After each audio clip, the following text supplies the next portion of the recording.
Hello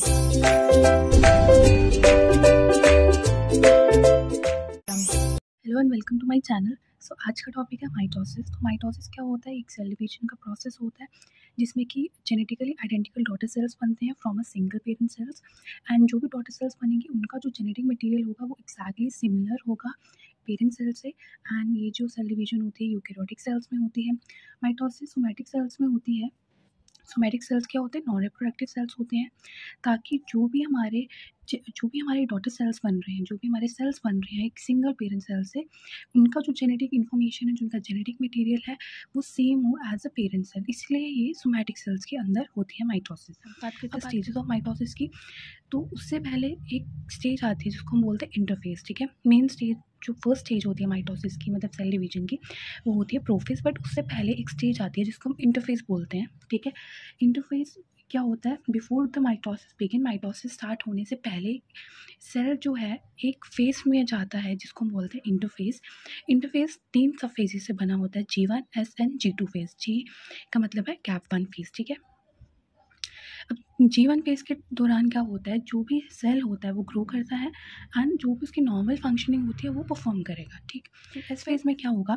DNA replication होगा। G1 phase में क्या होगा? सेल नॉर्मली ग्रो करेगा जैसे वो करता है, अपने नॉर्मल फंक्शनिंग करेगा, जो उसके फंक्शंस होते हैं जो वो परफॉर्म करता है। ठीक है, फिर एस फेज में क्या होगा? डीएनए रेप्लिकेशन होगा। डीएनए रेप्लिकेशन होने की वजह से क्या होगा? जो सेल का जो जेनेटिक मटेरियल होगा वो क्या होगी? उसमें डुप्लीकेशन होगी। ठीक है, मैंने क्या बोला? सेल माइटोसिस होने से पहले क्या होता है? सेल एक फेज के थ्रू जाता है जिसको हम बोलते हैं इंटरफेस। इंटरफेस 3 पार्ट में डिवाइडेड है, G1 phase, S phase and G2 phase. G1 phase में क्या होगा? सेल नॉर्मली ग्रो करेगा, नॉर्मल फंक्शन परफॉर्म करेगा जो वो जनरली करता है। ठीक है, एस फेज में क्या होता है? डीएनए रेप्लिकेशन होती है स्टार्ट।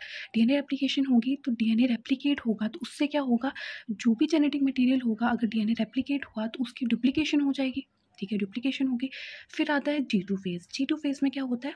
सेल कंटिन्यू करेगा ग्रो।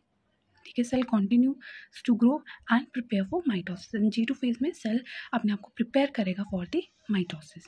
अब आता है प्रोफेज। तो पहला जो स्टेज होता है माइटोसिस का, जो आप बोलते हो सेल डिवीजन का, वो होता है प्रोफेज। ठीक है, the prophase is the first stage of mitosis and it involve several events. अब इसमें क्या क्या होता है प्रोफेज में? The chromatin which is a complex of DNA and proteins in the cell nucleus condenses into visible structures called chromosomes। पहले stage में आपको जो भी ये डीएनए होगा, जो भी जेनेटिक मटेरियल होगा सेल का, अब वो आपको विजिबली, मतलब आप देख पाओगे। ठीक है, वो आपको विजिबल होगा, आप उसको देख पाओगे इजीली। क्योंकि वो कंडेंस होगा। अब आप मुझे खुद ही बताइए, अगर मैं आपके सामने एक थ्रेड लाइक स्ट्रक्चर रख दूँ और एक ऐसा स्ट्रक्चर रख दूँ जो कि थ्रेड को अगर मैं ऐसे कंडेंस करके रख दूँ, तो वो आपको ज़्यादा क्लियरली दिखेगा या फिर एक सिंगल थ्रेड आपको क्लियरली दिखेगा? तो सीधी सी बात है, अगर एक थ्रेड लाइक स्ट्रक्चर को मैं कंडेंस कर दूँ तो वो आपको ज़्यादा विजिबल होगा। ठीक है, तो इसीलिए प्रोफेज में पहला क्या होता है कि प्रोफेज में जो भी क्रोमेटिन है, एक chromatin is a thread like structure, वो क्या होगा?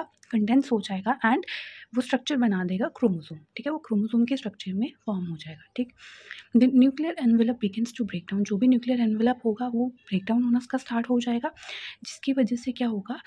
जो क्रोमोसोम है वो सेल के साइटोप्लाज्म में एक्सपोज हो जाएगा। ठीक, माइक्रोट्यूब्यूल्स जिनको हम स्पिंडल फाइबर्स बोलते हैं वो अब बनना स्टार्ट हो जाएंगे between the opposite pole of the cell. तो ठीक है, पहले जो प्रोफेज जो स्टेज है वहाँ पे 3 चीज़ें होंगी। सबसे पहले कंडेंसेशन होगा क्रोमेटिन का, जो कि विजिबल क्रोमोसोम के स्ट्रक्चर हमें दिखेंगे, जिसकी वजह से न्यूक्लियर एनवेलप ब्रेक डाउन होगा, जिसकी वजह से सेल साइटोप्लाज्म में क्रोमोसोम एक्सपोज हो जाएगा एंड स्पिंडल फाइबर्स की फॉर्मेशन स्टार्ट हो जाएगी between the opposite poles of the sales.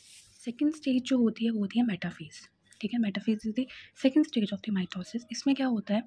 Chromosomes align at the equatorial plane known as the metaphase plate. The spindle fibres attach to the centromeres of each chromosome securing them in the position. अब metaphase में क्या होगा कि जो भी chromosomes होंगे अब वो इक्वेटोरियल प्लेन में अलाइन होना स्टार्ट हो जाएंगे।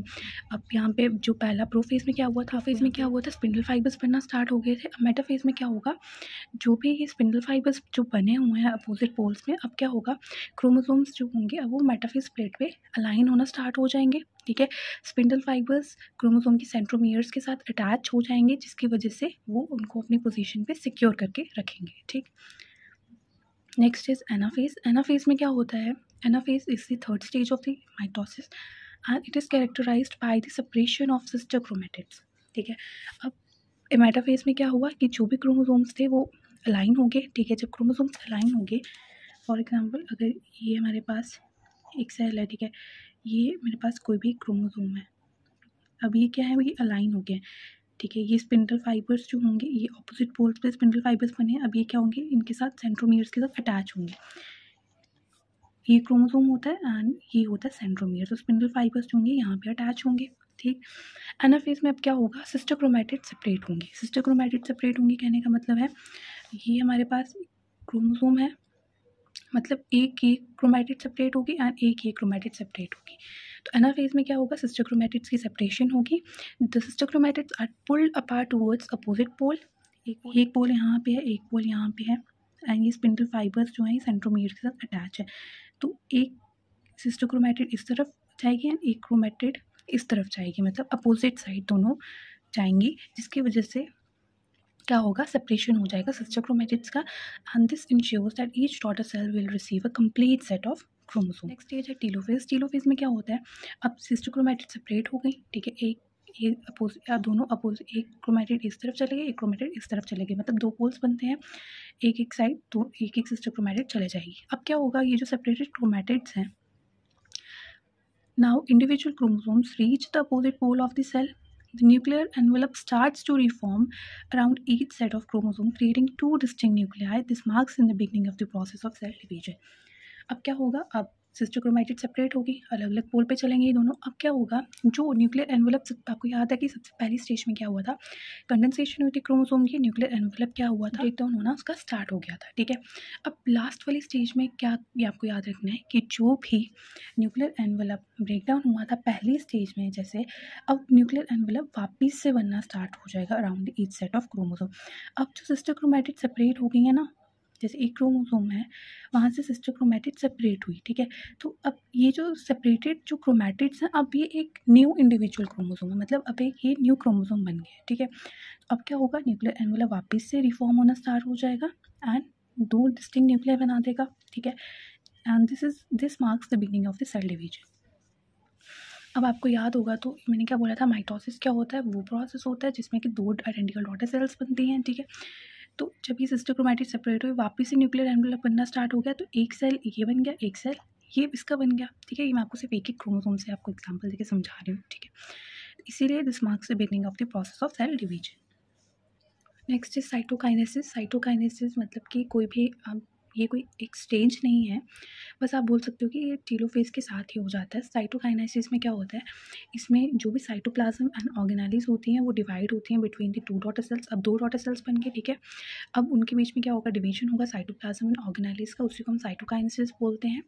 That will result in the formation of two separate genetically identical daughter cells. ठीक है, एंड जो एंड रिजल्ट होगा माइटोसिस का, उसमें क्या होगा, फॉर्मेशन होगी दो डिप्लॉयड डॉटर सेल्स की, which contains identical set of chromosomes to the original cell. जितने ओरिजिनल मतलब जितने पेरेंट सेल में जितने क्रोमोसोम होंगे, जितना जेनेटिक मटेरियल होगा, वही सेम नंबर ऑफ क्रोमोसोम्स जो होंगे वो डॉटर सेल्स में होंगे. तो माइटोसिस ये होता है. वेराज अगर हम मियोसिस की बात करें तो मियोसिस में ऐसा नहीं होता है.